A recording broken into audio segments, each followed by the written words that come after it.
For centuries, the legend of Robin Hood has captured the imagination of people all over the world.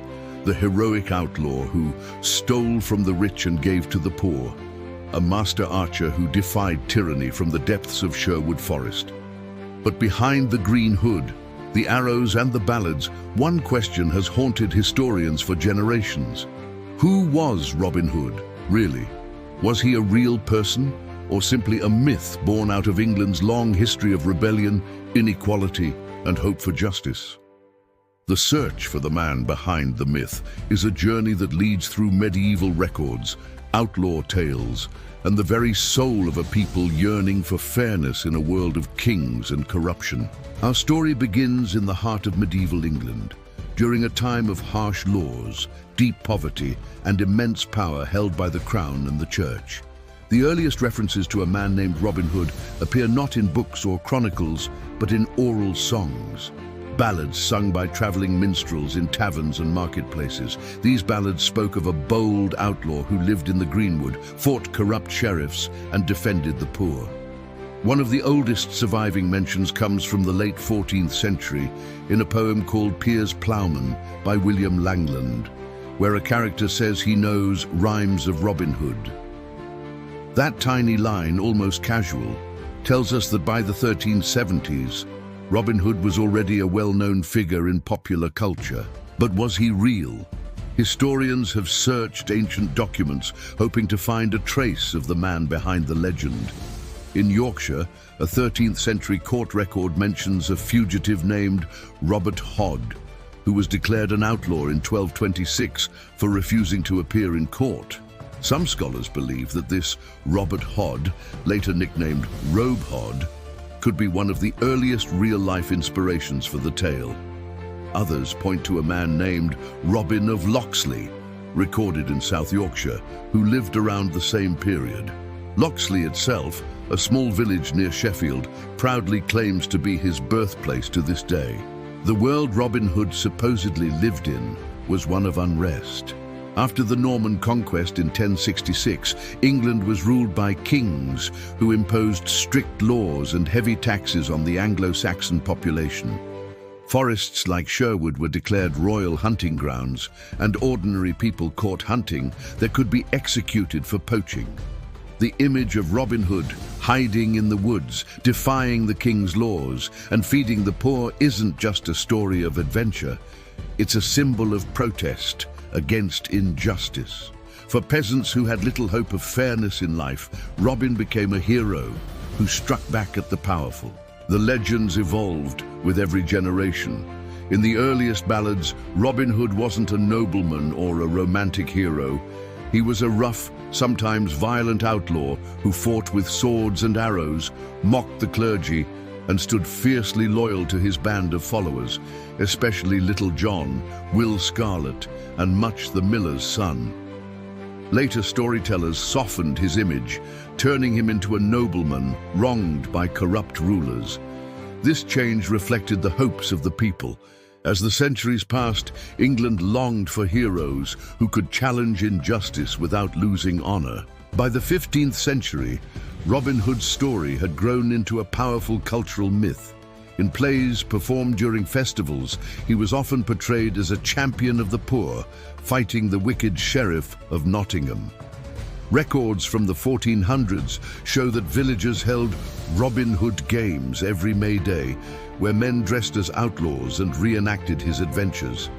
The name Robin Hood even became a nickname for any bandit who resisted authority. In medieval records, there are several criminals referred to as Robin Hood, which suggests that the legend had already merged with reality. Then, during the reign of King Henry VIII, the story took a romantic turn. In printed ballads, Robin was described as a dispossessed nobleman, the Earl of Huntingdon, who rebelled after losing his lands to greedy officials. It was also around this time that his companion Maid Marian appeared, symbolizing love, virtue, and loyalty. Their romance made Robin's story even more popular, giving it the balance between rebellion and tenderness that would later inspire countless plays, novels, and films. But historical investigators have always faced a challenge. Every time they get close to a real Robin Hood, the trail fades into myth. Some researchers point to the time of King Richard the Lionheart and his brother, Prince John. In that era, roughly the late 12th century, England was torn apart by crusades and corruption. The image of Robin as a supporter of Richard against the tyranny of John fits perfectly into that political background, yet no record from the time mentions him.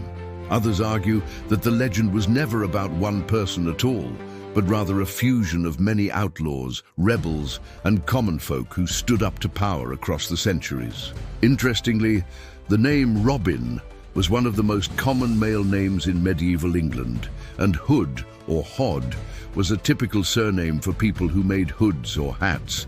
That means there could have been dozens of men with that name, some of whom may have lived as outlaws, giving birth to the legend. Over time, storytellers blended these figures into a single mythic hero, a symbol of justice in an unjust world. The legend spread was unstoppable. In the 16th and 17th centuries, ballads of Robin Hood traveled beyond England's borders, carried by books and sailors. During the English Civil War, his story gained new life as a tale of resistance to tyranny. Later, when settlers moved to America, they brought the legend with them, inspiring generations of Western outlaws, freedom fighters, and even modern superheroes who follow the same moral code. Stand for the weak, fight against corruption, and never give up hope. Even today, historians and archaeologists continue the search. In the early 20th century, excavations in Yorkshire uncovered medieval graves marked with the name Robert Hood. One of them, near Kirklees Priory, bears an inscription that supposedly reads, "Here lies Robin Hood." But experts believe it was carved centuries after the real man, if he existed, would have lived, perhaps created to attract pilgrims and tourists. Still, locals insist that this is the resting place of the legendary outlaw. The mystery endures. The truth, though, might not lie in any one grave or dusty document. Robin Hood's power comes not from historical proof, but from what he represents. In every era, his story has adapted to the fears and hopes of the people. In medieval England, he was the peasant's dream of justice. In the Victorian era, he became a gentleman thief with moral integrity.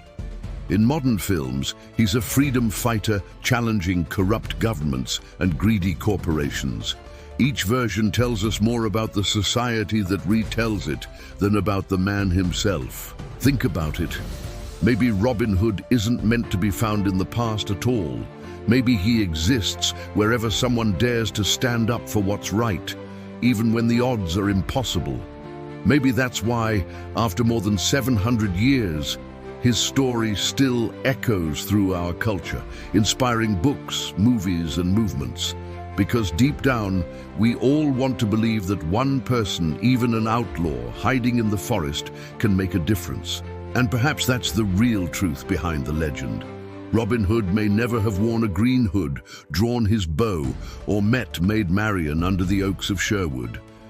But his spirit, the courage to fight injustice, the compassion to help the poor, and the dream of equality is as real and alive today as it was in the song sung centuries ago.